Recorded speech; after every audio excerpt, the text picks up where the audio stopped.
All right, part 2 of our review. You open shove the king jack, already talked about it. GTO wise, it's a fine jam. I slightly prefer the min raise because I think, especially the button here. One last thing that I want people to think about is that these extreme jams are very dependent on your opponent's calling perfectly. And even in that case, if they call perfectly, it's gonna be making like very, very little EV versus min races.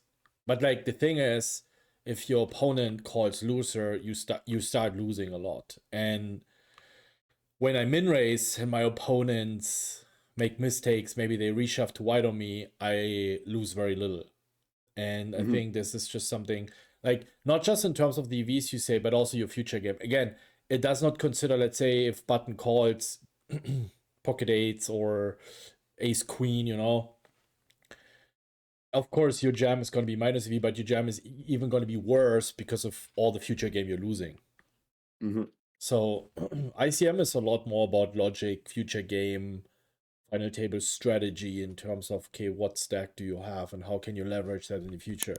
None of it is being considered in the V that is displayed in these sims, and this is what most people don't understand. And and it's not even like, okay, let's look at DV and 90% is immediate EV and 10% is future game. I would even say it's like 60% immediate, 40% future game. It's just so much of course we have a certain frame we can operate in, and there's just certain jams we can take, but a lot of it can be even slightly minus EV jams that can be, you know, that's why in the button, I know you run the sim and ace king is losing. I think it's justifiable to call ace king because now he can just run over the entire, like if he wins this all in, which he will a majority of the time, he just wins this whole thing like 50-60% of the time. So So you would be calling ace king in this spot. probably, yeah. Yeah, I think it's true. Like it's really important to like try to gauge if the player is aware or not. Like I guess in these smaller stakes, sometimes people just don't really understand ICM, and if they're pure calling like ace queen suited and stuff, yeah. But then you also the argument is like if you know that a bit wider with calling ranges, it actually makes you even more future game EV because you're allowing them to make the mistakes against each other as well, right? So it's not just against us with mini raising, but like it means it might go like I min raise, he shoves, and someone else just overcalls like pocket nines when they never should or something like that, right? So there's a lot of extra EV there. So I when I ran this scenario, yeah, it showed like ace king was minus 7.5k to call the shove, but so I'm curious. You said you would call. Is there a threshold What's where the you're gonna what was the EV? Like not because in dollars it's like whatever. Um of what the ace king? yeah. Like the percentages, not the absolute numbers. Yeah, let me see. I think I have it saved with you. So I don't. Unfortunately, I don't have it in percentages because I It just says minus 1.11. If you look at here. So I mean that's quite ace king suited I would call. I listen if someone says no, that's way too much of an EV that we're losing, like okay, but again, that's gonna be huge future game. And yeah. it could be that with future game consideration, even if we have a big edge, we can. Because the thing Yes. for Fernando is not like that he gets for a lot of first in spot. He cannot really leverage his 30 big blind stack over the other short stakes. You're going to be open shoving a lot. You're going to be min raising a lot. So, yeah. Yeah, it seems like tens is much better call than ace king suited in that spot. So Yeah. I can see making the argument going more for pair heavy range, like overcall, than something like this. Also, this Um, like your king jack off jam is a bit better on a final table like this, even though I still don't like the jam, but it's still better on a final table like this than let's say a daily $50 tournament where you play yes.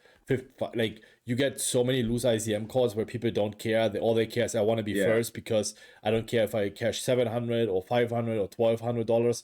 I want to win, and if they have pocket eights, they are ace jack suited.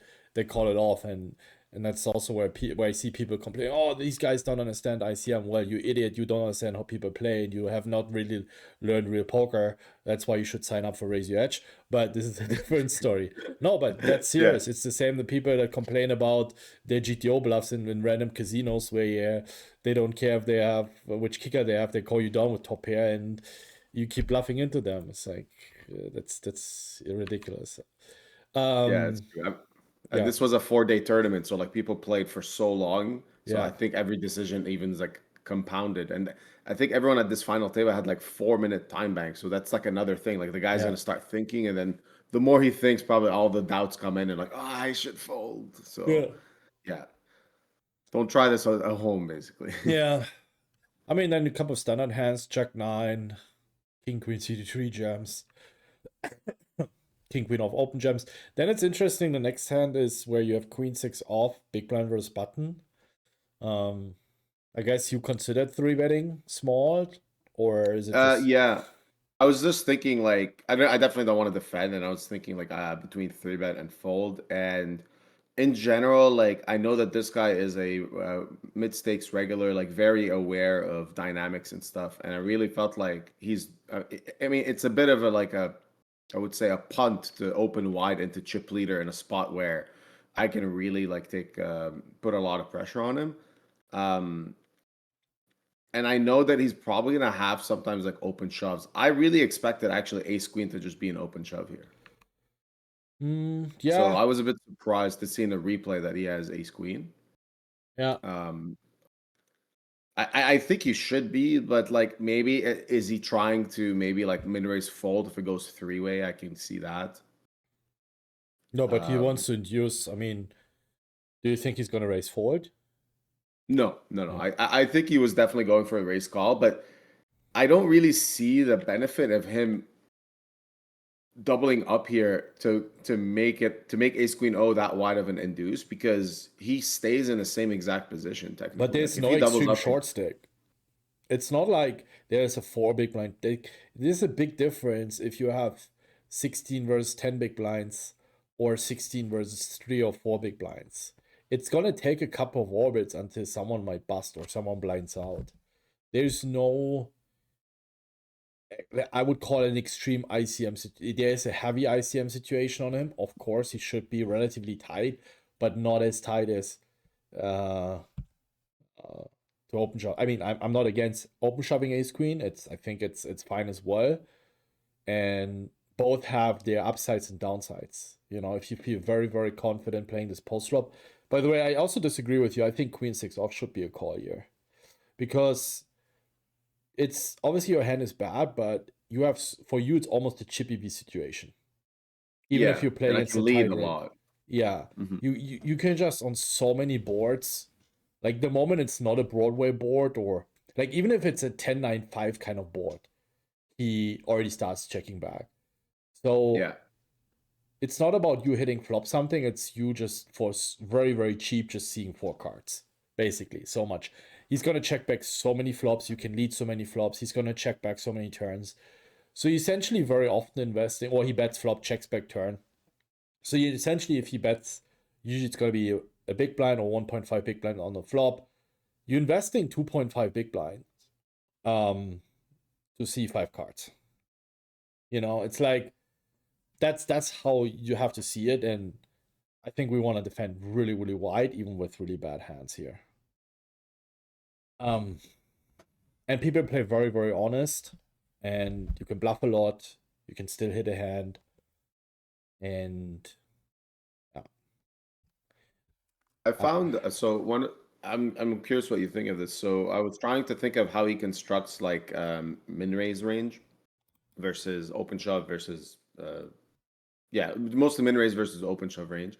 And I felt like a lot of his range, like that min raises, is gonna be hands that dominate my queen. So like some queen 10, queen jack, king queen, a lot of things that like don't want to shove, but they still know they have to open. So I was kind of thinking like I'd rather defend for sure, like maybe 10-6 versus queen 6 or something like this. I'm not sure if that makes if there's like a lot of logic behind it. To me, it felt like queen 6 is more like 3-bet or fold. because of that. No, but because if let's say if we assume, I would say the regular player induces, let's say, nines plus ace queen. It's like maybe some players induce 10, some players add pocket eights in the inducing range, some players open shove ace queen and only have the suited combos. But to have an orientation, it's going to be like nines plus ace queen.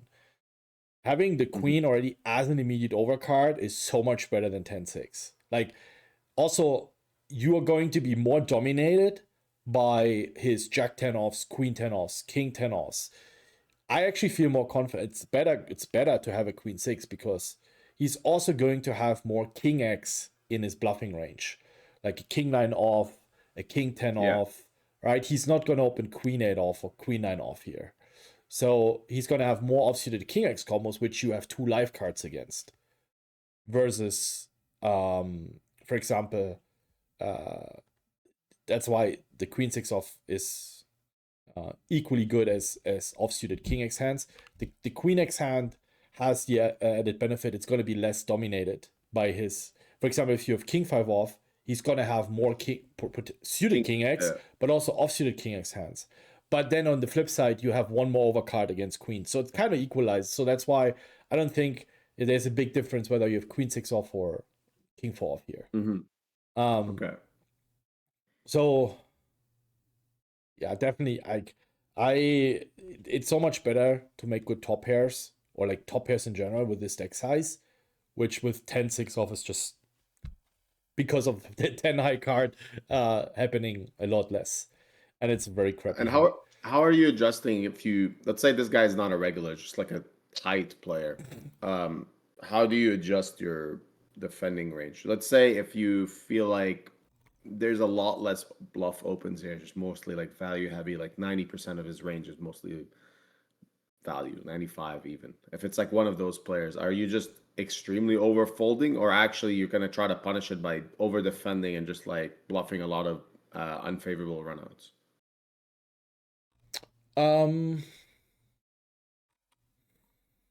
It depends on the spots. I think they very often, if it's recreation, even he's tight, he's gonna tell you post flop like what kind of hand category he has. So yeah, it depends. In certain boards where I'm like, I'm really not gonna be bluffing a lot, or because I know he's not gonna fold, and then there are boards where he's just gonna have a lot of ace highs and ace kings and ace queens and these kind of hands, and he's weak and you should be bluffing a lot. Maybe from time to time you get the hero call, but it's always good to bluff in spots when you know they're weak and they usually just fold. It's hard to generalize, yeah. And generally people kind of front load their value in these spots as well. Like like let's say like on like 10-9-5, like you said, like sometimes they should be checking back some really strong hands, but they don't. They're just always like, oh, it's big ICM, let's put the money in. So it's true. Like they'll be a lot more honest when they're being passive. Yeah, and especially a lot of money is at stake. They often choose the easier line, the more comfortable line, which is okay. I don't want to give my opponent free cards, and then I hate myself. When he when he gets there. You're gonna see at one. I don't know if you skipped past that line, but at 1.37. By the way, I found a similar. Gives us a good orientation, just like quickly without running the spot. Big blind, we have like 37 big blinds, button has 12 big blinds, so he opens a very polar range. We're not even the chip leader, right? Like we're a mid stack defending against this tight range, so we have a lot more ICM. And you see that we already defend like the offsuited king x. We defend a little bit of queen 5 off. So if I would run this spot and it's like you have 55 big blinds and you're the dominating chip leader, you're for sure gonna defend like queen 4 off, queen 5 off as well. And you also see how aggressive you're supposed to jam versus these. That's why it's always very powerful to min raise really wide in this spot as the button, because even big stacks aren't. I mean, he's not even the big stack. In your spot, you should probably jam like full frequency 4-5 suited, 6-5 suited, queen 3 suited, and I doubt anyone is doing that. So as a consequence, we should probably open even wider. So this is the button min raising range. which he's supposed to min raise 8% and jam 24%. But it's interesting actually that like in this spot, like ace jack, ace 10, ace 9 suited is pure calling, but actually those are the ones that you end up seeing shoving more than all the other combos. I see this a lot. So makes the defending range really unprotected as well in these runouts, like on the ace high runouts. Which poker tracker do I and a lot of other pros use to win consistently in online poker? It made me millions. 6 years ago, I switched to hand to note and I've stuck with it ever since. Clean, powerful HUDs that instantly show you your opponent's stats that help you making sick exploits. Studying becomes way simpler, and even on sites where HUDs aren't allowed like GG, hand to note still helps a ton with reviewing hands and doing deep report analysis. Plus, hand to note is very simple, it's user friendly, has a clean interface, and it's not just for pros, it's also perfect for newcomers. And now I'm proud to announce my partnership with Hand to Note. Together, we're gonna be designing specific HUDs and pop-ups for beginners, intermediates, and pros, so you can use it properly for the stakes that you're playing and make the exploits you need against the player pool on low stakes, mid stakes, and high stakes. We'll also create exclusive hand-to-note content, so you get the absolute most out of the software. And if you want to check it out, use code Bencb to save 10%. And we'll also have an exclusive Discord channel where you can ask questions if you need help. So don't miss out and sign up for hand-to-note today and crush your opponents. It's an interesting spot. And then we got ace queen versus tens and another elimination. Yeah, pretty standard, I think. Those I had king jack suited button. I think a bit interesting as well. Like could definitely just min raise 4-bet shove sometimes. Could min raise call it 3-bet. I think all options were there, but also felt like unbelievably profitable to just shove. No, don't think it's unbelievably profitable. I mean to have a shoving range here, but I think that hand should not be there. No, I think you overestimate how much, like it's again, if you look at these effective 30 BB open jams, it's maybe, I don't know, it shows you like half of a percentage in terms of EV or like whatever. If you look at HRC, it's not even full green. It's gonna be, you know, it's gonna be plus EV, but maybe it shows you. I mean, we had the king jack off earlier. I don't know if we can see the EV of this jam in you send it.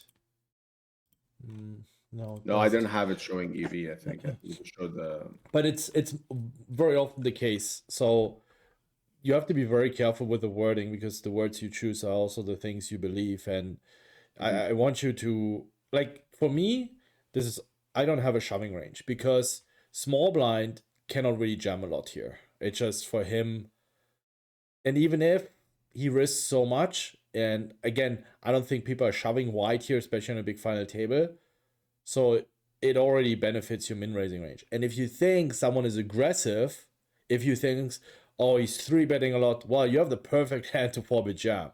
Then it's even better to min raise, to induce, and then jam your ace 5 suited, king jack suited, perfect. I would only jam, like maybe against Lena. Lena is very aggressive in these spots. He doesn't fucking care. He finds all these jams. Like he's one of the guys who he even jams a lot in this spot. So now we have, but I think everyone listening here is you're not going to play against Lena on these final tables, you know. So I don't know that maybe he adjusted his game a bit, but there was a time where I saw him. He just jams ace-2s off there. And then obviously it sucks with king jack suited. And then I just open jam. But that's like 1 out of 1,000 situations. And usually the players on low stakes and mid stakes who jam a lot, they would also call wide. You know, Lena is the example where I know he's folding a lot against the jam. It's a profitable jam. But the average $20 rec who rejams ace-3 off and Jack-9 suited because he just likes to play back against big stacks. He's usually the type of player who is doing that because he gives a fuck about ICM. What does it mean? He's also going to be calling wide against the open jam. He's not going to make those crazy ICM folds. So you Yeah. will lose also money there. So as a consequence, you should be opening tighter. You should definitely not open wider as you did as you should, and maybe even incorporate limps. You know, that's like this is then this extreme scenario where even as a big stack, I would consider introducing limps. Yeah.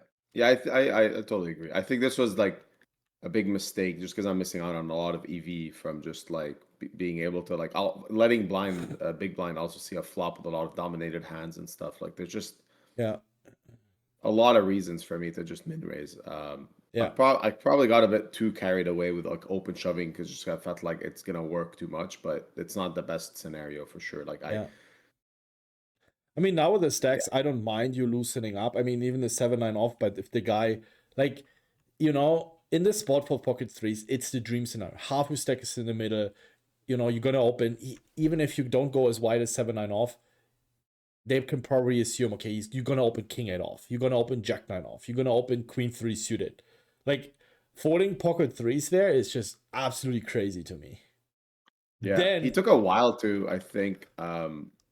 So yeah, but you're the shortest stack, you know, like you have nothing to lose. This is the spot. Yeah. Fantastic. Yeah. So what I find a bit interesting here is like he takes time because he's like trying to think first, do I have fold equity? But he's trying to probably understand what my range is. And because I've been open shoving a lot, and this is another spot that I can probably open shove a lot, he probably assumes that my min raise range is so polar, but maybe like more towards value or something. So he doesn't feel comfortable. Aces and kings and queens are so many combos compared to queen 5 suited, queen 9 off, king deuce off. Yeah. Well, I probably am inducing like 8s plus in the spot, like something like that, I guess.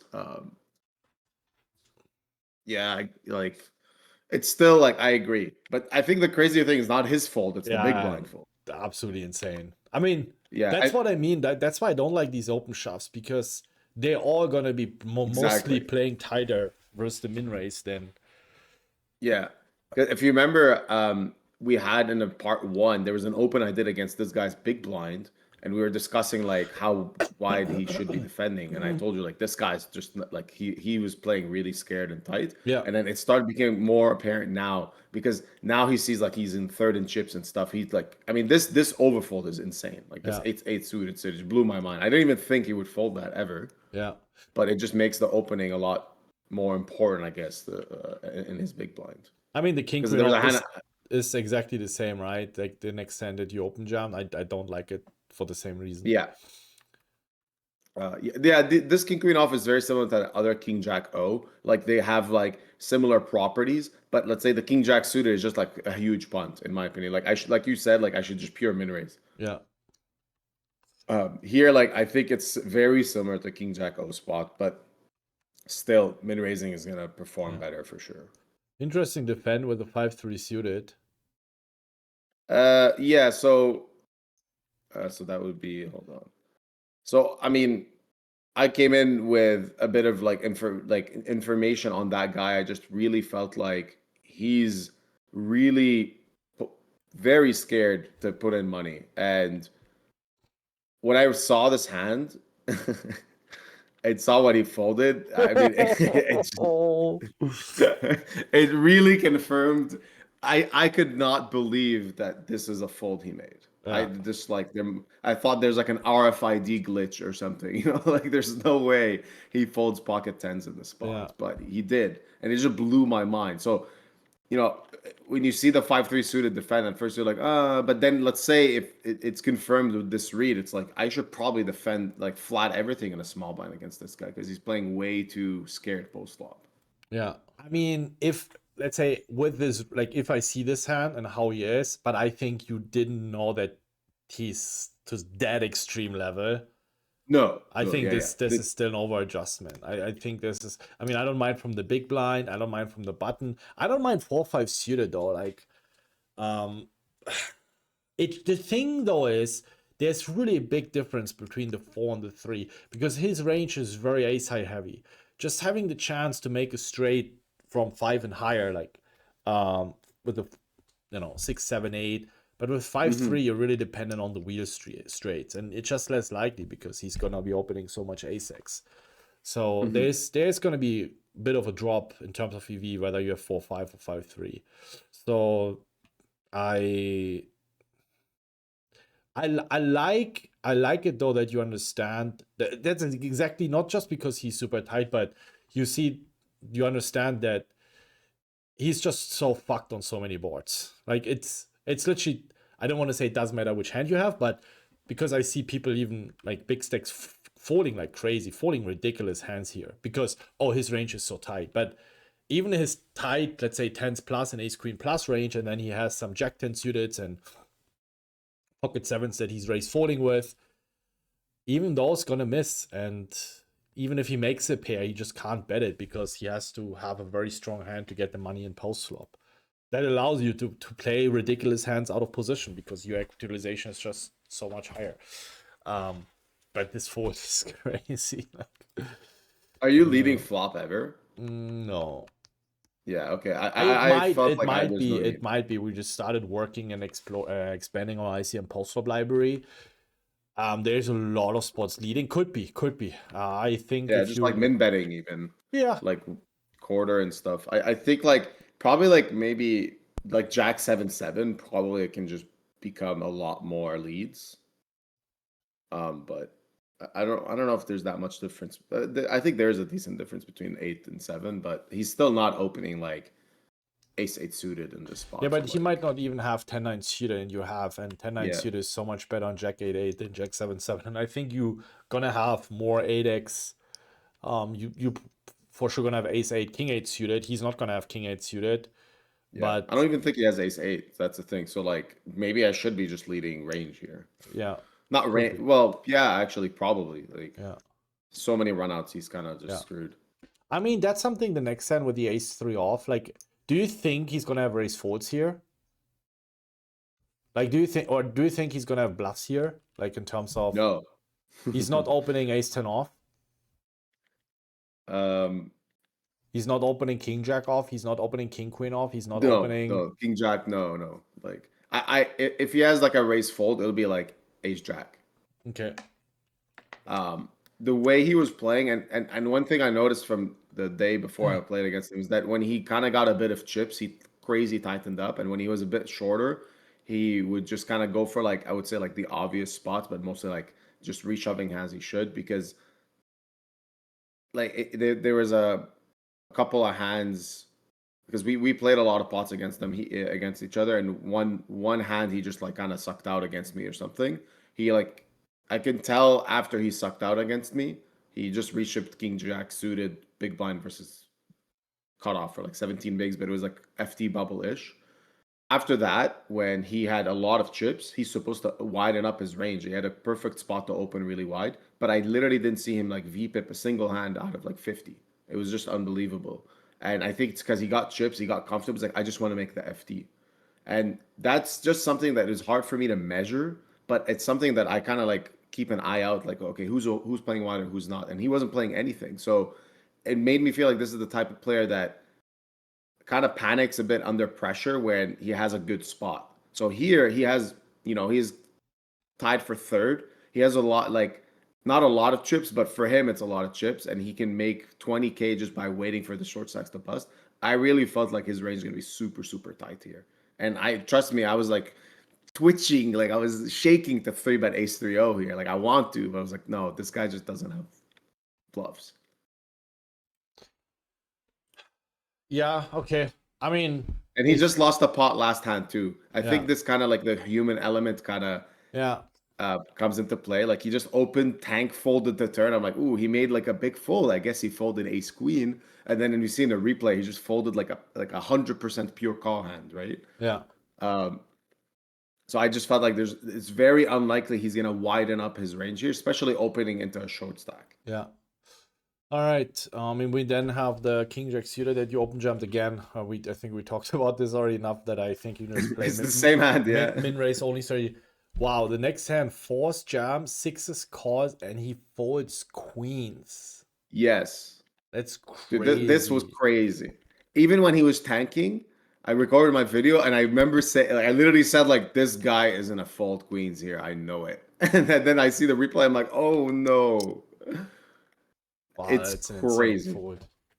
I mean, Yeah, and I he would would have hit. tank. I He would would have hit tank. quads, by the way. I would have tanked with 10s or 9s, but like you just, and the good thing is the pot is protected. You know, Mo has to win against all three with still a reasonably Yeah. wide range that we had against, and then we crush Fernando's range. So even if Yeah. we lose against Mo, we can still get it our stack to 26 big blinds. Wow, that's Winning the side pot is like huge. You become insane. second in chips. Yeah. So yeah, it's like crazy overfold. Like I think jacks is like bottom call here, and like you said, tens. I probably still call it tens to be honest, because the open shove range is so just way too weak. It's gonna be like deuces plot, like deuces through eights a lot of wheel aces, and then like sometimes some broadways. But like when you have queens, it's like fist bump, celebrate already. Yeah, so this is just it's an uber tight player. Like he might watch this video, he might sign up the Razor Edge and change his game, I hope, because he was making way too I mean, with many this calls. game, he is just draining money on final table. It's like, sorry to be so. Yeah. If anyone plays a style like this, this might be a player who thinks he plays according. This is not ICM. Like ICM, actually, we've seen this, right? We've seen a lot of sims now. Wants you to be looser, even as mid stacks in so many different spots, and a lot of people just play so incredibly tight and don't understand how much money they're burning. This guy or let's say this play style, you're probably destined to finish 9th, 8th, 7th, unless you get very lucky. Like you never gonna win tournaments. And these are usually these play styles that I see from students. Oh, I'm able to build stacks. And this might be a player who plays solid in the early game. Like his tight, cautious style, if he plays like this in the early game, might help him to have, some deep runs here and there, to min caches. And then if he runs deep, it's just he needs so many setups to just make it to the final table. Yeah. Yeah, in this spot, like the only way queens I think is ever a fold here. Ever. It's just in case this guy's watching and he's curious where and when queens is a fold. I think the only way ever that it's a fold is if big blind and small blind both have under 5 bigs.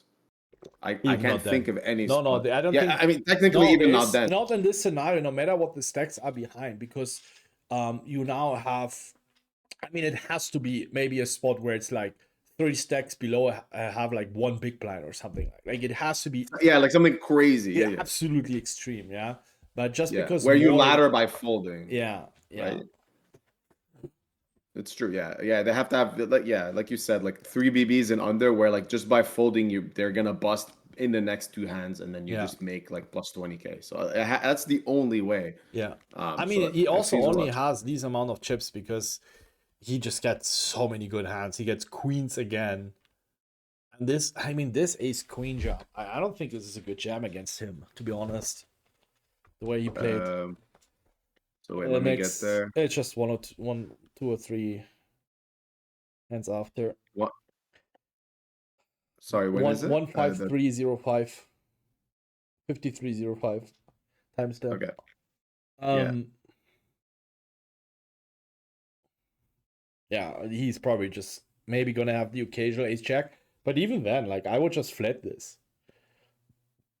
Yeah, against him especially, like and this might be super results oriented, It's like, oh, you see the cards, but like we also have a section with like exploitative spots, final table exploits, where we exactly run these scenarios, and we have also a lot of spots that I've seen where when people just 3-bet fewer combos, you start folding insane. I feel very confident if you put Niels on, what is he raising here? 10s plus, ace queen plus, raise folds ace jack, maybe king queen off. Like, I think you just fold ace queen off here. Like the range is just too tight. Or maybe you flat, Can you 3-bet fold? Can you go like 3.3 BB and fold? I think you can do that too. You just mid. Fold out the ace jack, fold out the king queen. You can click it to 3.5 big blinds. Yeah, I think that would be better than shove. I agree. And Lirola is a good player too, so I was a bit surprised when I saw this too. Like, I feel like he didn't adjust necessarily to the actual player profile, like who actually is this player. And what he did he adjusted to what he's seen on this FT, and he saw that guy open a lot, but the guy just had nuts all the time. Like he had so many hands, this Niels guy on the FT. He had like always had like tens plus pretty much. So it's easy to assume that someone's being wide, but in reality, they're just getting hit by the deck, and you shouldn't over adjust just because he's being hit by the deck. So I remember thinking this was a bad shove too. Yeah. Yeah, I mean, you just keep min raising. Wow. I mean, you even see Fernando is 150, like almost 159. He folds ace-9 off against your cutoff open. This just too tight. I mean, even against the reasonable you play far beyond. You probably open any 2 on the button. You open 80% of the cutoff. You can't fold ace-9 off there. Yeah. Like it's and crazy. Also he doesn't know I'm opening into the big blind that I know is insanely under defending, right? So that should play into his mind. It's like you know my range is really wide. Yeah, I agree. So now, like when I see that, because I didn't notice this when I was rewatching. I didn't see that he folded ace 9-0 here. So I totally agree that like a lot of my shoves are just bad. Yeah. Because like this guy is not really fighting back, and also like people don't fight back against someone they know is capable of like click 4 betting and stuff like that. So like, I don't step away from fighting back in those spots. So then he's even probably less likely to like click pre. So I should just like all those king queen king jack. I should have just always min raised them. Yeah. So it's good to see that even if I win this, like I won this tournament, but I still played suboptimal. Like I still didn't make the best plays. The ace-3 off. Very standard jam. Like this is a hand where I don't think with min raising or 3xing or limping you're gonna get more EV than shoving. So you will even fold out something like ace-6 off, ace-7 off. Unfortunately, it's pocket eights. I think what's interesting about the ace-3 off is like, let's say this was against Niels. Man, how many guys does Niels get queens, by the way? Next hand, queens. Sorry, go ahead. Yeah. If I was blind versus blind against Niels Minton, I should probably just limp or 3x fold. Yeah, that's true. Against him, probably 2.5x. Yeah, exactly. Like there's some players you just always avoid in these spots. Yeah, that's a good adjustment. Yeah, Niels just always has it so far. Yeah, you might get the impression, wow, you min raise from this EP hijack position, like, but he just has ace king, kings, queens. Yeah, he had queens like 4 times basically. Oh, just always had it. Yeah. Then queen jack against jack 6. Then king queen knocks out ace 8. Now we're a bit deeper, 3-handed. Yeah.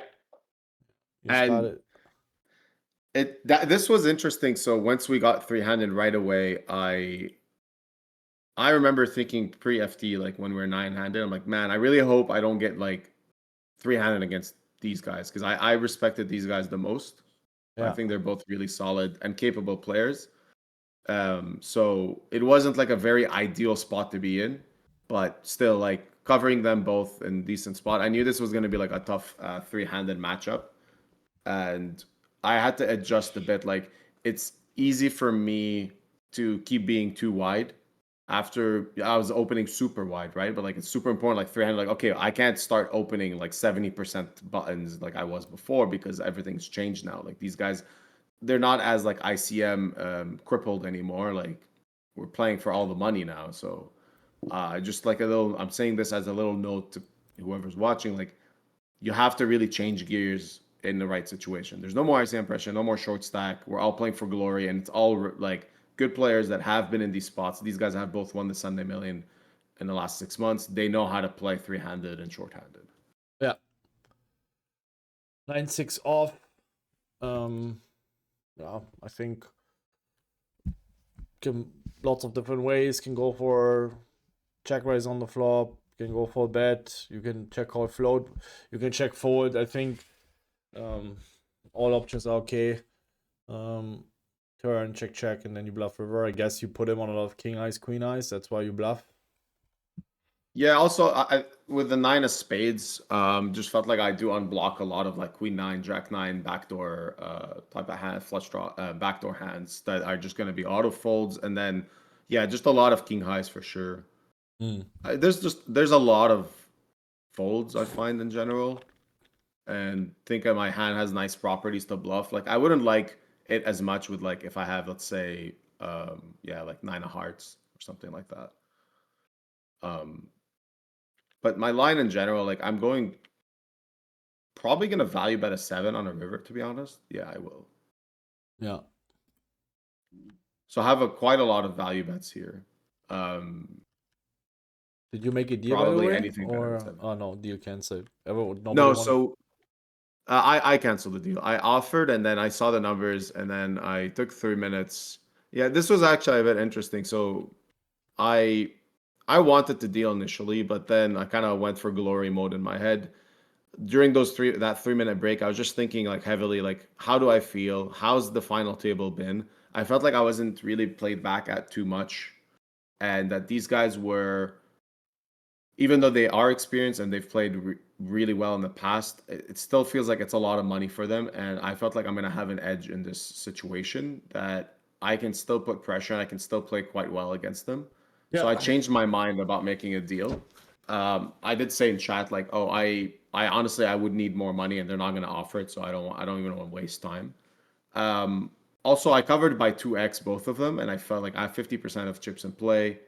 Um, when the levels go up, I really felt like I get back into this mode where I can put a lot of pressure on both because the jump between second and third is quite high. Mm-hmm.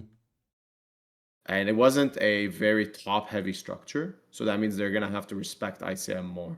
So, in comparison, that if it's a very top heavy structure where everyone's going to play a bit more for the win, I feel like in those situations, it becomes a bit more difficult in these spots, and maybe you're better off taking a deal because you have to battle a lot more and variance is higher. But in this one, there's still, we can put them in prison, I guess, if you want to call it like that. Yeah. And yeah, I just felt in general quite good about continuing. And I wanted the glory. I don't know. You just won the 5K main, and I was kind of like, fuck it, I want to win something. like really. And I sent you a message if you remember, like after you won, like how I don't know, your mentality actually helped me to, in these spots, a lot of time I just like start getting nervous or something, or start feeling like, oh, okay, make sure you don't make a mistake. Oh, don't pull the trigger. And it's just like, just shut that stuff up, shut the fear up, just focus on the game. Remember how you prepared against these guys and stick to the plan. And Yeah. that's what I did here. Yeah, I mean, obviously, one always makes themselves a bit seem as this arrogant asshole that asks for some money, but at the end of the day, like everyone can decide for themselves what kind of deal they want to make. You're not obligated to make any deals. So, but I think you have some very legitimate points. I think not I think here just a pure ICM deal wouldn't be fair to you because of the pay jumps and because of how it's being structured. So, yeah, makes no Yeah, I sense. think the deal offered Yep. me like more than second place. So I think it was like 168 or something. And then we had to play for 20K, which really is great. Yeah. But I felt that if we switch to like a three-handed sit and go where we're playing for 20K, everyone's going to be playing Chippy V Yeah. because it's a winner take all. And I'm not that experienced in Chippy V. Like I play tournaments, I don't play sit and goes as much and stuff, right? Yeah. But it's going to really drastically change their ranges, and I didn't feel very comfortable. I feel like I'm more studied in like ICM situations, how to attack ICM defending ranges, but in Chippy V, everything's different, right? And it's also a lot more high variance. It's just if these guys have played some what's it called, spin and goes, I haven't played close to any of them really in the last few years. They already have a better understanding of that format than I would. So Yeah. why do I want to enter that arena?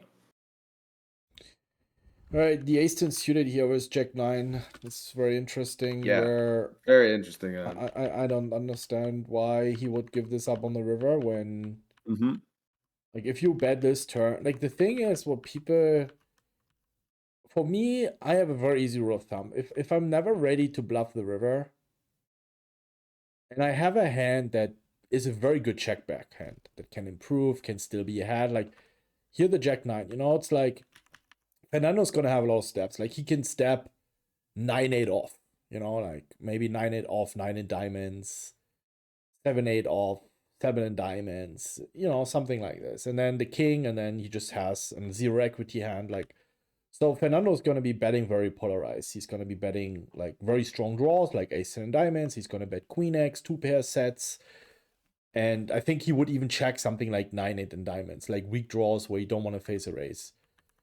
And this is also what really pisses me off these days. People can't really think through simple things, because I'm 100% convinced that these guys are capable of it. Or everyone else that has a similar mindset. You know, it's all about blockers and barreling. Just keep it simple. Just really keep it simple. And if you, let's say, just want to bet the turn, but on the best possible river for your hand, you unblock diamonds. You block some hard combos like queen 9 and hearts that he might bet the flop with. Maybe something like ace 9 and hearts. Maybe 9-5 of hearts. 9-5 and hearts that he bets for protection with. Or could also be Jack 9, Jack 9 or 10-9 in hearts that, you know, because the stack to pot ratio, like, it makes sense to check call this on the turn. You have a gut shot, a flush draw. You don't want to bet and face a jam, you know. So small sizing goes for the check call. So you block some flushes, ace 9 and hearts. And Fernando is going to have a lot of 5x, a lot of queen x, a lot of diamond draws, Jack 10, Jack 9 diamonds, ace 3, ace 2's diamonds. Yeah. So like his range is really weak. That doesn't raise. Also, it's a double flush draw board. So if Fernando has anything strong, I feel very confident that he would jam very often. You have a very profitable bluff. And the thing is, I'm not blaming the bluff. I'm blaming these stupid turn bets for no reason. Just check it back. It's going to be very similar in EV. But now, if you enter the arena, as you just described it, of betting, but you have no fucking clue what to do on the river, your EV of the turn bet goes down. Then just check. Then play it more passive and play more river spots in position in the delay node. But and this is what people don't understand. It's like they look, you know, he would pull up a solver. Oh yeah, it's a turn bet. Okay, I don't know if it's a turn bet. That's not the point. But like, they look into it. They see, oh, EV turn bet. Oh yeah, great. Awesome play. Awesome. My solver score. Or they say, my river bluff. Awesome. But they completely ignore what happens afterwards or before, and that it all impacts the EV. So your EV turn bet already assumes that you're going to find all the river hero calls if he leads, or the river bluffs. And if you misplay them, well, your EV for turn bet goes down. And that's what people have. And that's the beauty of the game. You don't have to bet. You can check. And you might make more EV and more ROI in this node over betting, because you might not find all these river bluffs. I mean, I guess it's 3-4 and 3-6 that we want to bluff, but I don't know. I think if you get here with Jack 9, yeah, you have to. You can even like, I mean, when I saw this time, I was like, why aren't you even like just go 40% on a river? Yeah, half pot. I mean, you can still bet. Do that. Yeah, you have a lot of 2 pairs. You have a lot of strong king X, all king 10, king Jack. Like what? You're gonna check those back on a river too, right? Yeah. I don't know. It just seems like really natural, easy bet on the river with a lot of king X.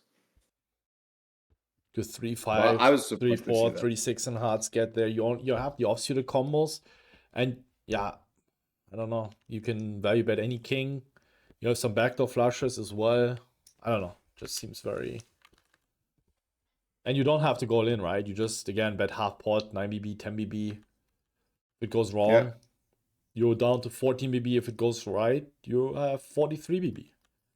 Yeah, and you have, I mean, you are also going to have a lot of queen X of hearts. Like, they're very natural value bets on the turn. You have a lot of equity. Like, you're not really worried about getting shoved, and if you do, like, so what? So, like, your range is protected on the river. Like, you can still have queen 10 of hearts and, like, bet 40% and, like, try to induce a shove. Like, maybe ace 5 with the ace of hearts turns it into a bluff. Yeah. So, pocket aces. Yeah.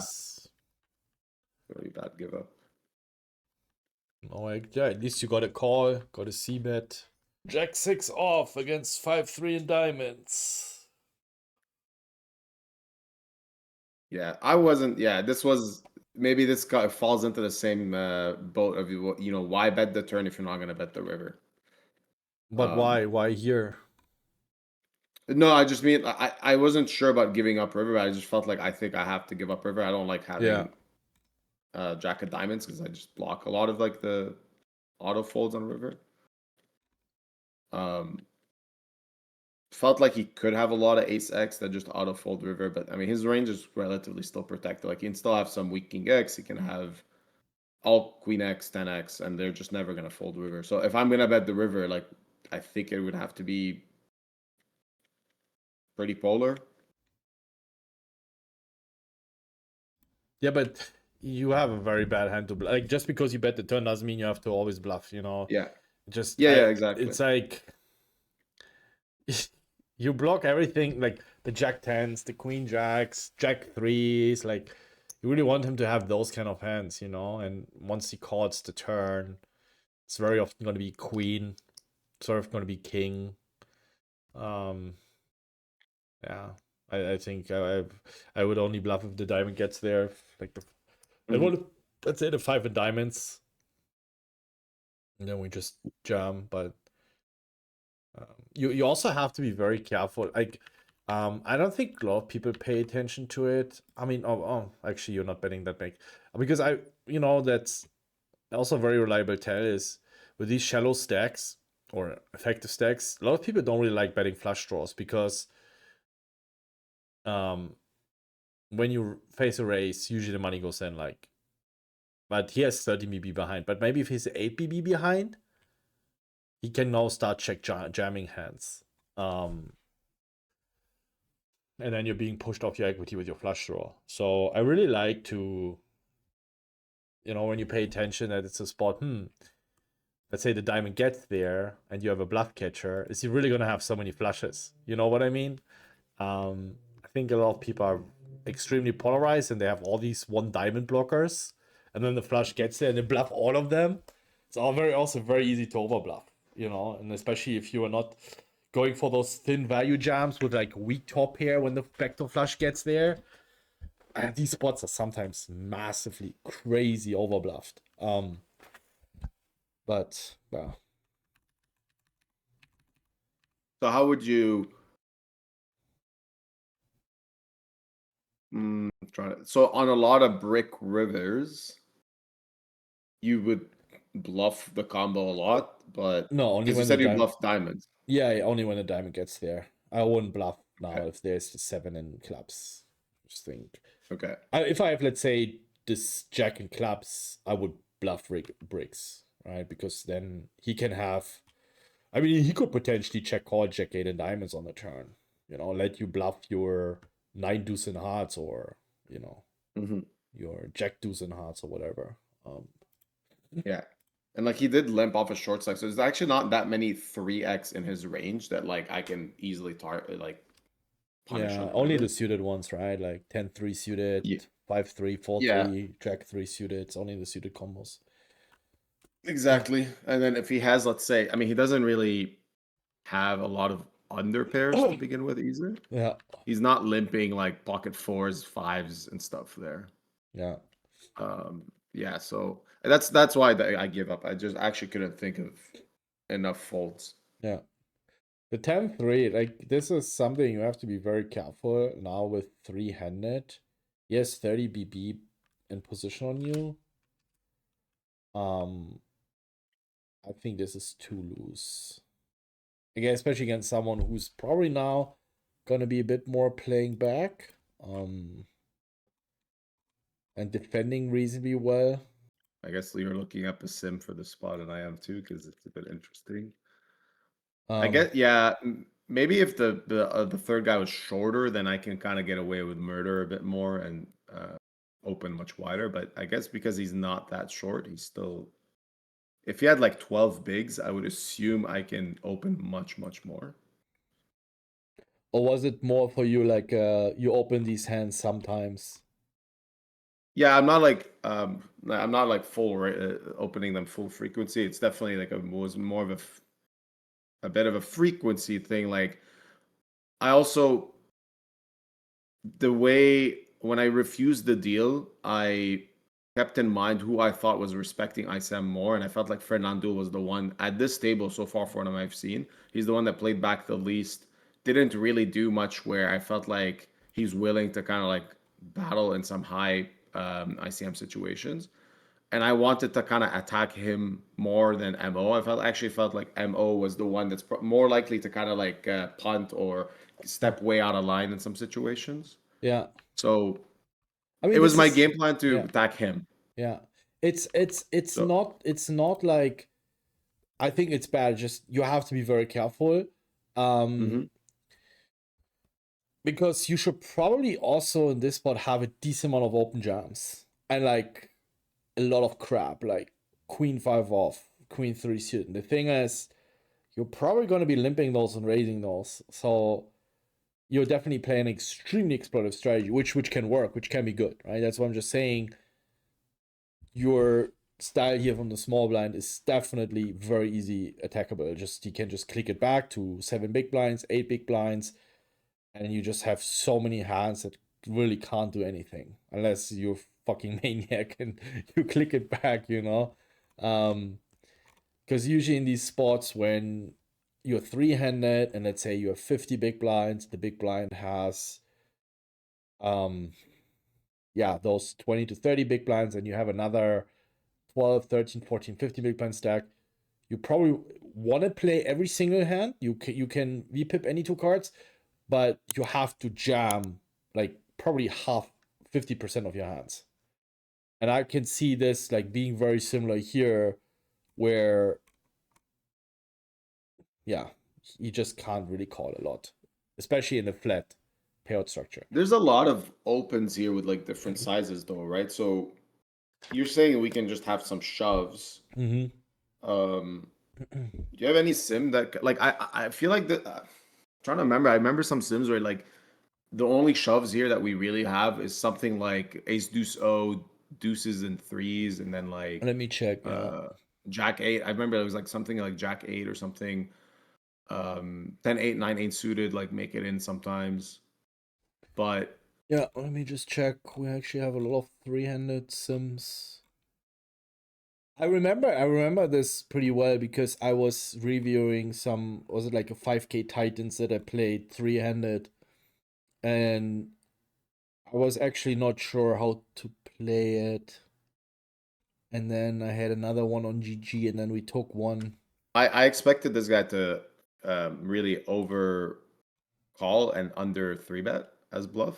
Definitely under shove as well. Like he's supposed to just kind of rip some ace X, and felt like he's never gonna do that. Like the obvious ones, obviously he will. Like probably he'll always shove like ace 10, ace jack, O. Yeah, so this is three-handed. This was from a WCOOP tournament. But again, it really, I mean, usually the WCOOP events are a bit more top heavy. So here, the big blind has also 26 big blinds. So it's, I mean, probably that's why I'm saying in your spot, you know, he has 30 big blinds. And this is for 26. And the button has 13 big blinds. So here, I think in your sim, you probably jam a bit less. But you see, even when the big blind has 25 big blinds, or 26 big blinds, we jam 47%. Right? We play every single hand and just maximum exploit this ICM thing. Here though, he has 30 big blinds, right? So we definitely gonna be jamming less. Obviously, right? It just that's what I was trying to make you aware of against good players. If you don't have these open jams, maybe here instead of like in this sim you jam 47, maybe you jam 20%, 25%. If you don't do that and you have a lot of the hands you're supposed to jam in your raising range, this can easily be exploited. So this one has more shoves for sure. And a lot of them are coming from like the suited region. Yeah. Not as much from the offsuit region. It's kind of interesting to see 980 is just like a pure shove. But I remember seeing, like those middling cards like to kind of just like put it in different. Yeah. I mean, none of the Not jams are going to be, again, it's the same principle, they're going to be greatly profitable. It's just against if you play someone who knows, okay, I know he's not going to be shoving the hands he's supposed to jam. Like, if you want to play an 80% range from the small blind and you're supposed to jam at least 10% of it, but your opponent knows, okay, he's not going to shove 9-7 suited, he's not going to jam queen 3 suited, he's not going to jam jack 8 off, then you're going to be quite in a problem with your range, because now all these jams are also going to be in your min raise fold range. Like all of these open jams are going to be in your limping or raise fold range. So now the big blind can just start stomping you, like literally like 3-bet any 2 cards. Like these 7%, if they're not in your jam and they're also in your raise fold range, yeah, he can just click everything. Yeah, pretty much. Yeah. I chose kind of like my strategy in the small blind against him was going to be extremely generally polar. And I mean, it's funny. We had two hands back to back where I had aces the first one and then like the pure bottom of my range in the other one. And that was kind of my approach. I was going to have some 3x opens as well. It's going to like cover a bit more my mid range. But I'm not sure if like maybe splitting too many sizes in these spots is like a generally okay I'm not a big approach or fan not. of that. Yeah, that's I'm not like I remember studied for the day before the FT and I was kind of like I don't know how I feel about it. Yeah. So in general, how would you build, let's say, 4x range in this then? Are you playing more like just 3x shove and limp? Yeah, I would play. I wouldn't 4x. I would 3.5x. Okay. Or 3x. Like so, like you already see like it's already going to be expensive for him enough. I think this is and especially if you play a 4x range, you have to play tighter. Because the looser you play, usually you want to pick a sizing that is a bit on the smaller side, or you just jam. But the 4x just makes you even more easy to be exploited. So 3x, 2.5x, 3.5x, I think that's all totally fine. I think if I would choose between 2.5x and 3.5x. And I would pick hands. Let's say I would pick the hands that play very well post flop, but are not strong enough to call and all in. I would put them in my 2.5x, like king queen suited, you know, where I want to give him a less incentive to jam on me. And if he 3-bets, I can still call. In my 3.5x is going to be more polar. It's going to be ace king, tens, jacks, these kind of hands, nines. And then just, you know, king deuce off or 9-4 suited, 4-3 suited, 6-4, like especially also the lower suited connectors, the bad ones like 7-3, 7-4, 7-5 suited, where even if I 2.5x in the 3-backs, I still can't call. So it's also nice to have these in your bigger raising range. Like I choose it the way I think I can play it good post flop, you know, that I know what to do with those hands. So in this gonna be a lot more accurate than any solver, because again, flop, turn, river, it all impacts the EV that is shown pre-flop. None of it's just, oh, let's ignore post-flop. No matter what you do post-flop, this is the EV for your pre-flop straight. No, that's just wrong. Like all of the pre-flop ranges are built based on the way the hands are played post-flop, turn, and river, and they just run millions of iterations, and then they say, all right, 10-6 off is better to raise 3x according to GTO. But if you're not going to play 10-6 off the way the solver is playing a post-flop, your pre-flop strategy is going to look very different. Yeah, I think, I don't know, post flop seemed fine. Like yeah, flop is fine. Yeah, just big size, a lot of pressure. He has a lot of auto folds. I mean, so many. I actually think he'll probably even overfold. I know like sometimes just 2 overs are supposed to continue here, like a good frequency, but I just don't expect him to. 10-9. I don't. The 10-9 suited, yeah. What do you think? Just, I mean, pre's obviously standard.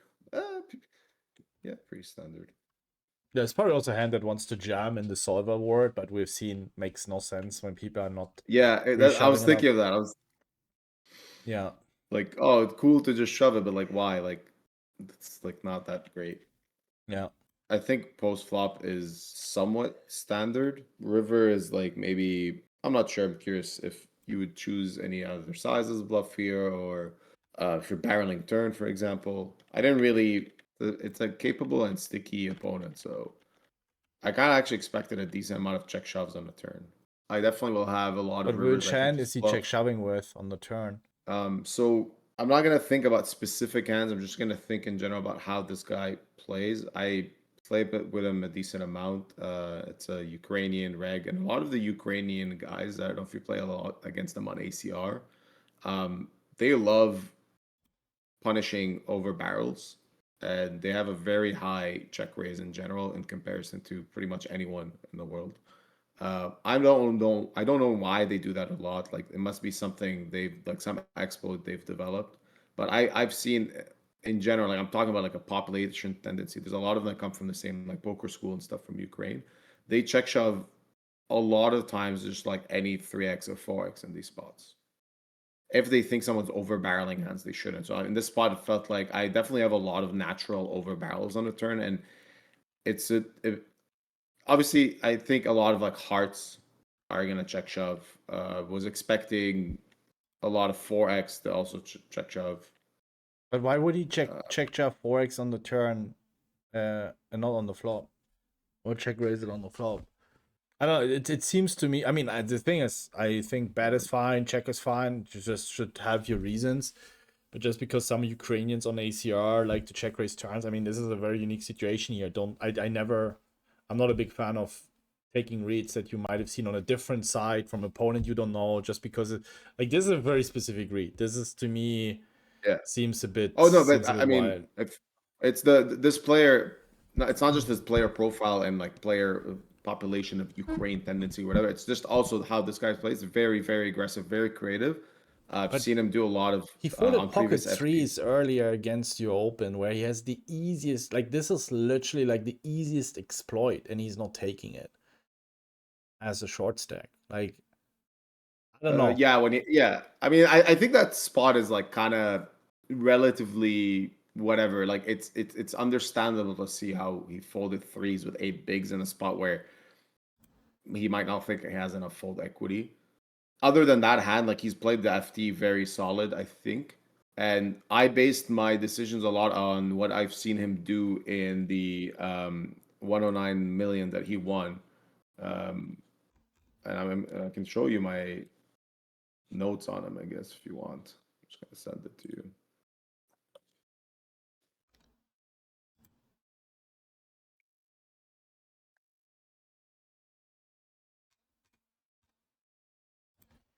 So there was a hand there was a hand on FT of Sunday Million. He found like a really sick check raise bluff on the turn, and then I had maybe like 1,000, like not a lot of hands on him, but some hands on him, and then I started looking at how he generally plays post flop, and he's very like a red line player, very aggressive, has no problem like expanding like his range in any node, like leading flop, leading turn, check raising, any situation. He's very creative and definitely not scared of like finding alternative lines. And in this spot, I was a bit worried that like this is gonna be if I choose like a lame size, he's just gonna find enough like playability to check raise small or check shove. I think if there's a combo, I don't mind just like barreling. It's probably this one. It's like really like kind of the pure bottom of my range. Yeah, that's why I like to barrel them, especially that you unblock Yeah. like all the, king 7 and clubs. Like you just have I mean, you block some like, but I think it's just the turn where he's gonna be doomed so often. Like it's Yeah. D8 is just such a great card for us. The second barrel it doesn't interact with any of his floats unless it's 8-6 specifically, but he's gonna have 9-6, he's gonna have 10-6, he's gonna have 7-6, 7-5, he's gonna have Jack-6, Queen-6, King-6, and you give yourself such a great risk reward ratio that, I mean, yeah, I would be very careful with these reads, because you have seen it once that it would influence my decision when to make a hero call. Let's say I have pocket 7s here and he jams. That okay, against this guy who's capable of shoving 4-5 on the turn for whatever reason, like or 3-5 suited or king 9 in hearts, that for me, okay, I'm gonna stack it off. But I think it's not gonna be. I mean, he's supposed to have some crazy check jams. Like maybe it's solver approved, and you should have crazy second barrels. It doesn't mean that you now suddenly should start slowing down.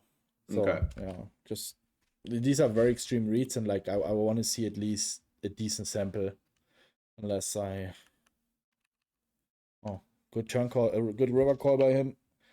I I felt like he was debating a check shove, and then decided like no, he just wins enough. It really that's what I think he was considering. Like, is he gonna try to get me to fold an ace here, Mm. or? And that, I mean, do you think my line and size is credible, or should I be going? I mean, he just doesn't have any ace X, so like I'm literally just value betting any ace X to get these type of calls or something like queen 3 suited, king 4 suited, like those type of hands that just check call the flop. Yeah, I think it's a 6 spot for him to jam. I think he can just jam this, and I think it's gonna be like call is also good. I think you basically gonna have 80-90% bet fold in this line. Like Yeah, I agree. So Check.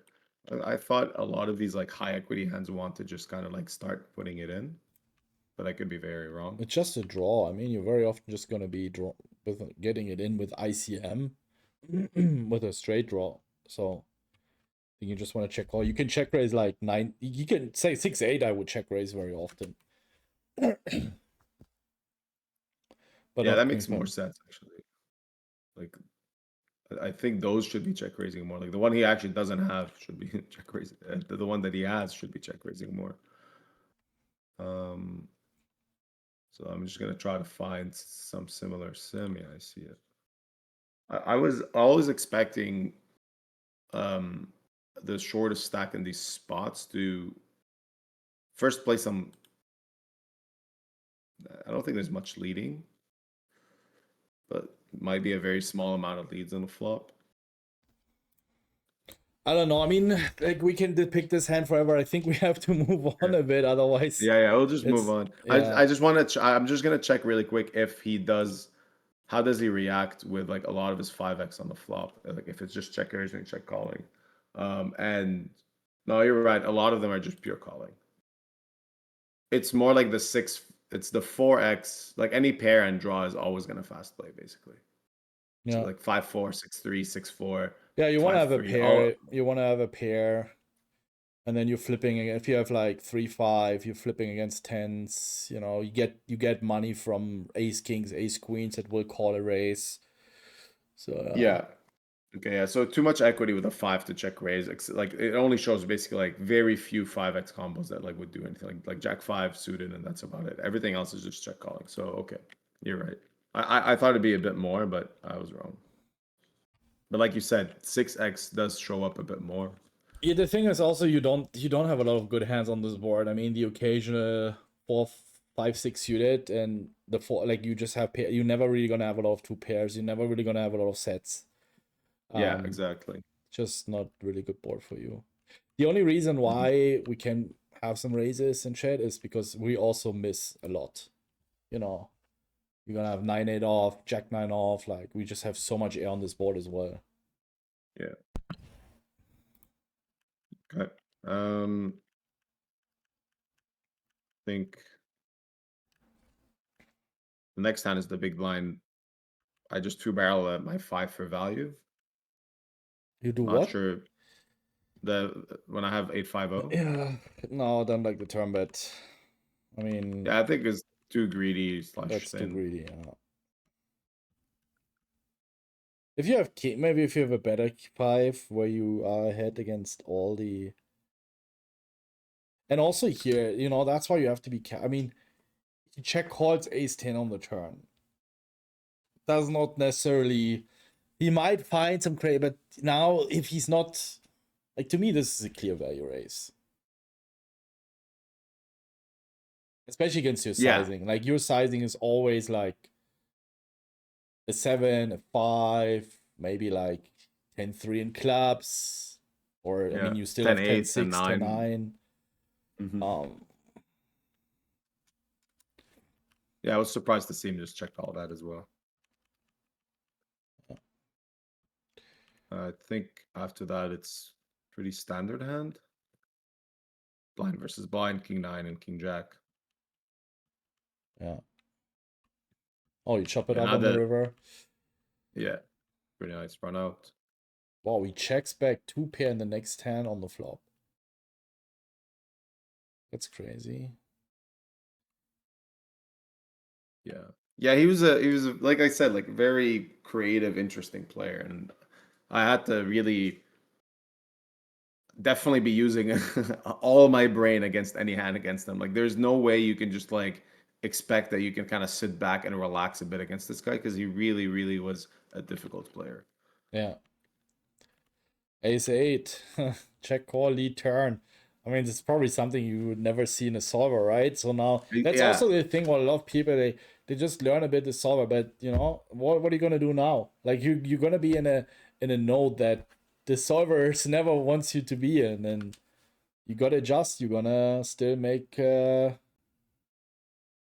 mean, Ace 8. I wouldn't hate if you hero call, but I know. That's like that's why it took a very long time, but I was trying to understand what the hell are you doing? Like, it's such a weird line that, and I'm a specialist in creative weird lines. So like that's why it took me like I don't know like a minute. I'm just like, okay, let's say I'm fucked up in the head like this guy. What story is he trying to tell? And in the end, it really felt like it. I remember I recorded myself and I said, I'm pretty sure he has ace nine or king nine with a diamond. yeah. That's really what it felt like. It's just something that's good enough to obviously value bet, but not like too strong to check raise the flop. So it has to be like some strong nine with a diamond. Yeah. And then okay, like that's his value range, right? But let's say I have to start thinking of his bluffs, and I could not. Nothing made sense. Like what would he start bluffing here? And then I start thinking like, can he possibly have like mids, let's say like pocket fives or fours, check calls flop, like leads turn as kind of like a merge value slash protection. Yeah. But that wouldn't make sense either. Like you can probably just check raise those if you want to on the flop. Yeah. So the whole line was just really sus. And yeah, that's why like I wanted to call and like no, like don't just call because you don't know what he's doing. Yeah. Yeah, that's a good way of approaching it. And I hate having the eight. Maybe if I have ace five of spades, I like it. Because like I want to unblock jack eight, 10-8. Yeah, but if you think he's just always gonna have it in this creative line, like I wouldn't Then even you go just down. I wouldn't even go down this blocker yeah. game. Well, if we're trying to imagine some bullshit bluff, Yeah. at least I'm gonna go down the hero call route. Like maybe I should never have an eight. Yeah, Like that's let's say true. if Yeah. that's what I was thinking here. It's like no, just call ace deuce or something. Maybe not ace five, maybe only ace deuce because I want like threes and fours and fives to still be in its range because I can see those hands kind of doing that. They're like, ooh, it's good to check call because I'm still ahead, but they don't want to check raise and bloat the pot because I have a lot of floats, right? So they just check call. Turn is a bit somewhat safe, but puts out more outs, and they're like, oh, okay, let's create a small lead. Whatever. Like I can kind of see that with like some of these hands. And on river, they just got counterfeit. Now they're like, we have to bluff. Yeah. But in the end, yeah, it just nothing made sense. And like I said, very creative guy. I'm like, I have to give him credit for finding like value in these spots. So you think do you think it's ever a queen or it's just a 9 or nothing? Felt like it's a 9 or nothing. And then if anything, I was like, can he have queen 6? Like that's the only thing, but that would be the only one. And sorry, not yeah, queen 6 or 6x of diamonds. Yeah. That made a bit more sense. Yeah. When I started thinking that he can have 6x of diamonds, and then I was like, well, what other six can he have? Like maybe a6 with the diamond. And like, oh yeah, okay. Now like it's definitely expanding his value range, and now there's just too much value. Yeah. So that like for sure a 6 would take this line as well if he has somehow like yeah.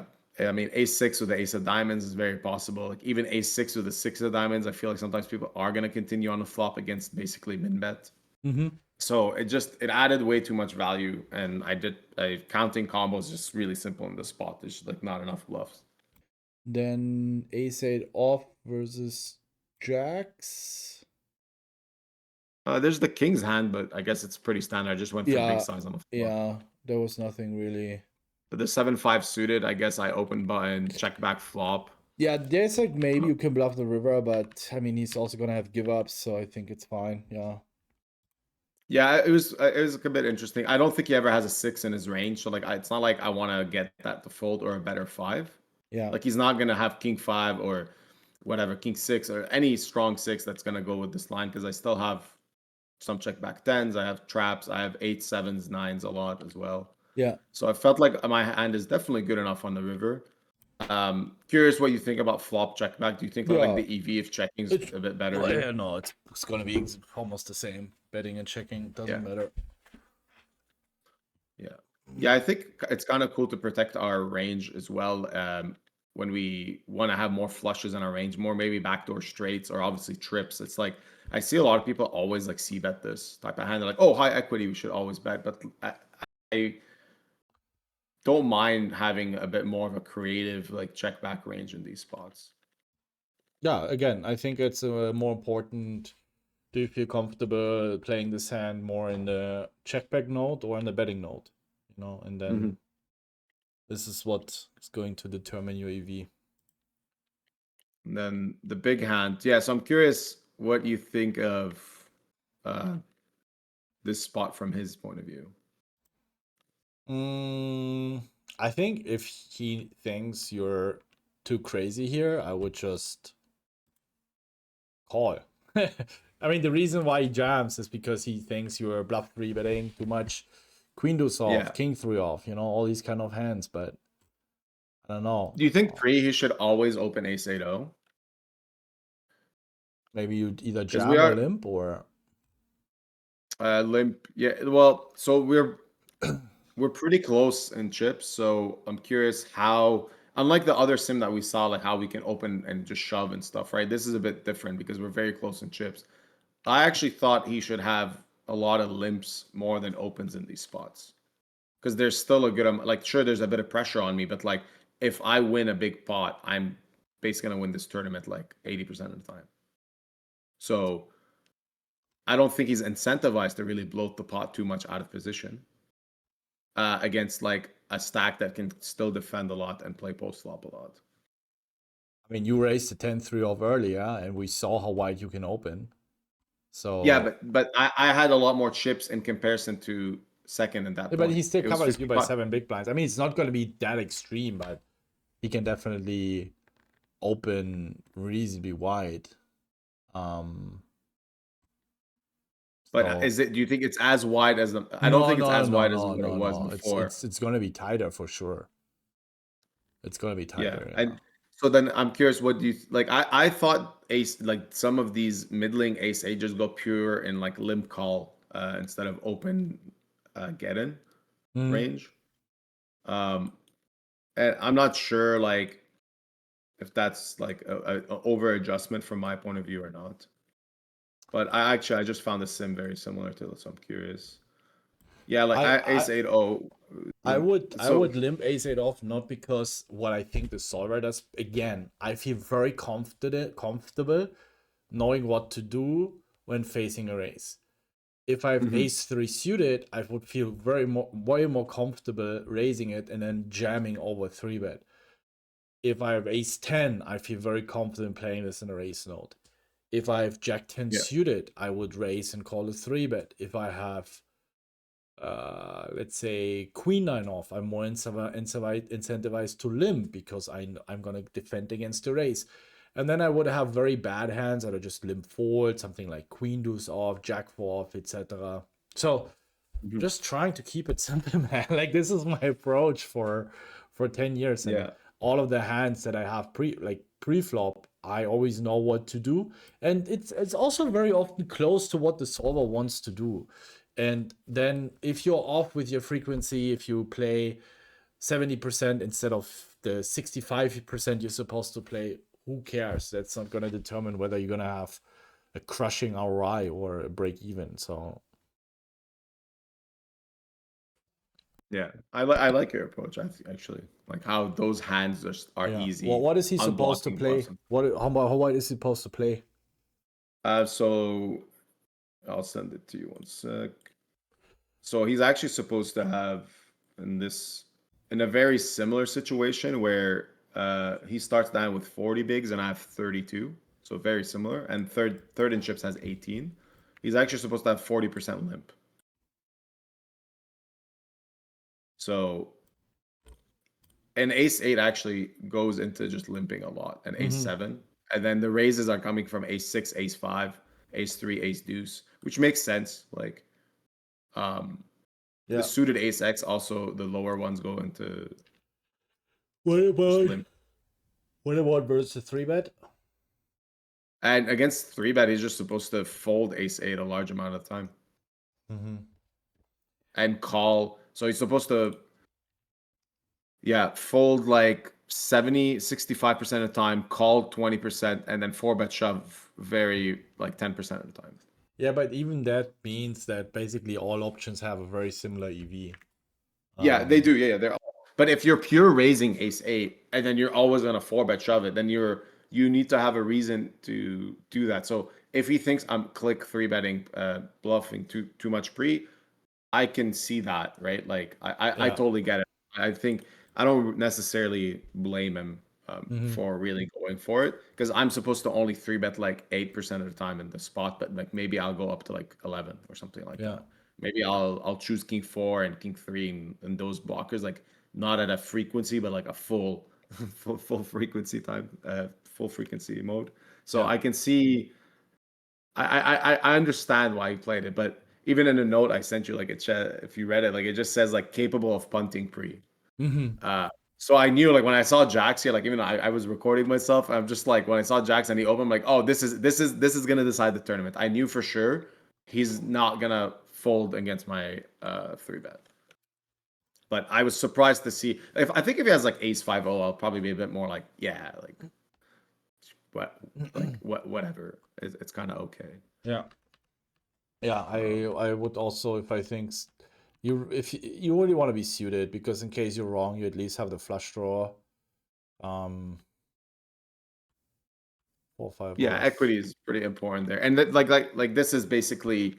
Oh my god, he jams the ace king. No, why do you do that? Why do you do that? Oh yeah, instead of just clicking.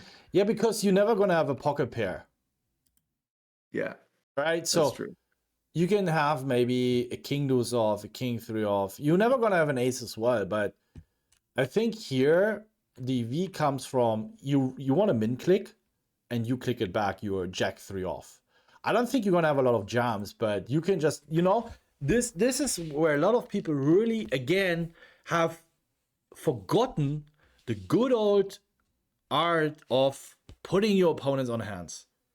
So why you're shoving when you never have a pocket pair that you're afraid of? And if I'm inducing hands that are going to call, you also don't have hands like 6-5 suited. You would just jam it. So you have like absolute garbage here or premium, and the garbage is not shoving. So I would really just min click, or like maybe a little bit more. And maybe, who knows, maybe you think he's fucking around and you jam in your 7-3 suited. But you will definitely, or at least the average rack, I will click it back, because we know that big blinds 3-betting range, min click range is also going to be like queen 3 off, jack 4 off, I think I was supposed, like, there's a lot of shoves from me here. This probably goes in. Yeah, actually, I just checked this. I should be just shoving this. Yeah, but the way they've been playing, I like your race. I think. Yeah, that's the thing. Like, that was the main adjustment. Like, I don't think he's gonna 3-bet bluff me enough, and I think he's like, I mean, I didn't think you'd just shove ace king here, but I just expected like a lot of stuff just gonna shove. It's fine. Yeah, it's kind of like important, I guess, for whoever's watching this to understand, like, just because a solver says shoving is the best play and the only play, doesn't mean, like, you really need to adjust to your opponent. And whoever like is watching this, if you watch the whole FT on your own or just go through this video, you're gonna remember that this guy skipped so many spots. Like, he close to never stepped out of line. Yeah. Right? He actually played, I would say, solid. He didn't do any big punts or anything, but he also did avoid some good spots to 3-bet or to induce or whatever. So you should naturally just not like follow the solver against someone like him. He's a good, smart, ICM aware player. We can just, have different sizes and different ranges in these spots. Yeah. No need to just be like, because I just looked at it. I checked GTO Wizard, and I'm supposed to shove close to 70% of my range here, and 540 is pure shove. But the EV, I think, of just like opening is extremely similar. Like, just do that. Just, like, why increase variance in the spot? Because it is crazy spot for him too. Like, he's supposed to fold so much. Like, technically, and I think this guy would fold a lot because of this. Like, it's a crazy jump, like 43K for a mid stakes grinder, and Brazilian. Like, they respect money and stuff. Like, he will find the right fold. So here, if I shove, he's supposed to fold Ace Jack O. Ace 9 suited, only call 7s plus. Like, I think you would find some of these folds. Yeah. Would you? I'm curious. What would you fold against the shove here? Probably Ace 10-0. I'm definitely folding Ace 10-0, but I'll probably end up calling all Ace Jack. Yeah, I'm a lot more used to the top heavier structures. Maybe I would be a little bit too loose. I would probably call Ace 10, to be honest. I think on GG final tables, like you call Ace 7, Ace 8. I would call Ace 10 here. Yeah, really important how structure changes things. Yeah. Like, it's crazy. Jumps, like, it's not that much. Like, I mean, if first was like 240 here, then definitely a huge difference. And that's how GG structures tend to be. Yeah. Pretty big jump between first and second. But here it's like the jump is not that much compared to the jump from second to third. So just Kings against Ace Queen. We are heads up. Oh, this might be a short heads up. Oh yeah, it's one hand. Let's play. It's so funny. Want to check Yeah. again? Let's play. Bob, okay, ciao. yeah, exactly. Like, it was so funny. That's crazy. When I make a video about this, if you see it, you're gonna laugh because, like, I was recording. I'm like, all right, I think now I don't mind chopping, and then, like, we just like play for 20K. I'm okay with this, and I offer, and he says no. I'm like, well, look, this guy wants blood, and then just like the instant, like, you have won the tournament. It's just like it felt like being punished for being greedy, like him being punished for being greedy. It's like, it's not a bad spot for him to take a deal. Instead of playing for a 60K heads up, you can just play for whatever, like 20K, and like maybe pass up around like 10K in EV or something. Oh, if he thinks maybe he has a lot of heads up experience, Yeah, and I it's not like I'm gonna say no. Like, he probably does have more heads up experience than me. That's definitely a weak part of my range, but I did spend 3 hours just the morning of, actually just woke up really early, just spent 3 hours on the computer, just like doing a lot of like heads up sims and working on some adjustments because I was curious about, like, if I think guy's not 3-betting enough, how I should do, what I should change in my strategy, and it just showed that limping is amazing. Just guy doesn't ISO enough, limp a lot. It's okay.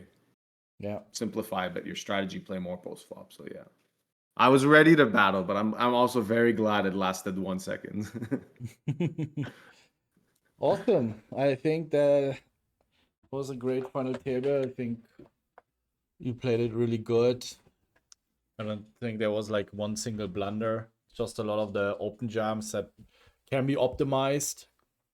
And that's, I think, also shows you, or everyone, when you are in a big final table, that you have 3-4 players. They're just, sorry to say it that way, but kind of dead money. And how profitable poker is, if you take it serious, if you follow bankroll management, that the money is not, because I think for all these players, the money is just too overwhelming. And yeah, if you play these events, then say some action, or just play events. I mean, sometimes these final tables can be big, but always keep in mind that usually this is where, in those deep runs, this is really where your ROI comes from. And when you're the one that is choking, it's going to be tough to have a good ROI or even being a winning player long term. So I hope some people maybe have learned a lesson today. Yeah. And like you said, like, I think the most important thing on these final tables is also, like, not to be too extreme on either side. Like, we saw on this final table, there was someone way too aggressive and someone way too tight. And both of them finished very poorly because they're just too much on one extreme. Like you kind of want to be as much and as balanced as possible when it comes to like when you want to be psychotic and when you want to be tight. Yeah. And that's gonna be generally a better approach. Like don't be scared of making plays, but then also respect money in some situations and don't call too loose or whatever. And like you said, I think bankroll management is super important. Like when I was playing these like mid stakes or low stakes when I was in university and stuff, the way I approached these type of tournaments is like this was my shot. I would just like have 100% of myself always, no matter what my bankroll is. Well, not no matter what my bankroll is, but like if I had my bankroll of like 2K, I'll just be like, I'm gonna shot take this 109 because it's a really high EV situation. Yeah. But on the daily basis stuff, I would never like play a daily 109 fully on my own. Yeah. I just like the upside to be there where it's worth taking a shot that could change your life because it's like a lot of money. And then if there is like no crazy upside, I would sell a lot. Yeah. And I think that's I know you have a course on bankroll management and stuff. I hope I'm not saying something against it. No. But I think these tournaments should be like anyone that asks me like should I get into poker and stuff, I usually say, well, like if you have the time, do it. And they're like, well, what should I do with money? It's like if there's a really good tournament like this or the 150 GG Masters because it's a freeze out, like take a shot at those. Don't like dream of like, I want to play that 1K when you have like a 3K bankroll. Like that's just crazy. Just play this type of tournament every time you get a chance to, something that's like a huge field, unbelievable life-changing scenario. Then try to satellite in maybe. Then try to yeah, exactly. In. That's and the it's thing. so cheap. That's especially these days with satellites. It also really depends on your individual skill. I doubt that back in the days when you were playing this 109 on your own, that once you ran deep, that you started being an absolute mega nit. Or were you just sitting there being you see, like that's the thing. You were grinding a lot. You are regular. You have a lot of experience still, regardless. Maybe, of course, you play for a lot of money, but a lot of people playing these events, again, if you do it for fun, I don't care, right? But a lot of people have the ambition, I want to be a long-term winning player. And then they keep playing these events, and then next to the financial pressure of playing these events, they also have a lot of fundamental leaks. You might have had the financial pressure too, but you had much better fundamentals, So it's not really comparable. And that's unfortunately for a lot of players, but I have the fundamentals, and no, you don't. When you just misplay a lot of these spots, plus on top the financial pressure, and then you're just destined to go out the 9th, 8th, or 7th, and maybe with a lot of luck get 5th or 4th. But you just need so much luck to get first. Yeah, I think, totally agree. And even you see like, okay, hello, this is the WCOOP winner, but I still made mistakes. And that's why I'm reviewing this, because I want to know, like, if I ever get in this situation again, how bad were my mistakes? And, you said I didn't do many blunders. I still feel like those shoves were pretty big blunders because losing just one of those, I would not be big chip leader going shorthanded, right? And that's the thing. Like, I want to avoid that spot because in my personal experience, I have come as chip leader so many times into big spots, and I've always not like finished top 5 because I do play a very very aggressive style of just like maximum pressure.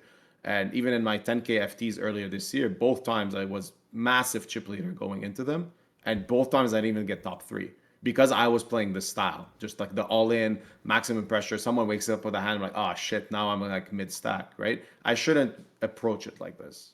And hopefully whoever's watching this in your own stakes, like find those adjustments where you're not just like uselessly risking too much for such a little gain.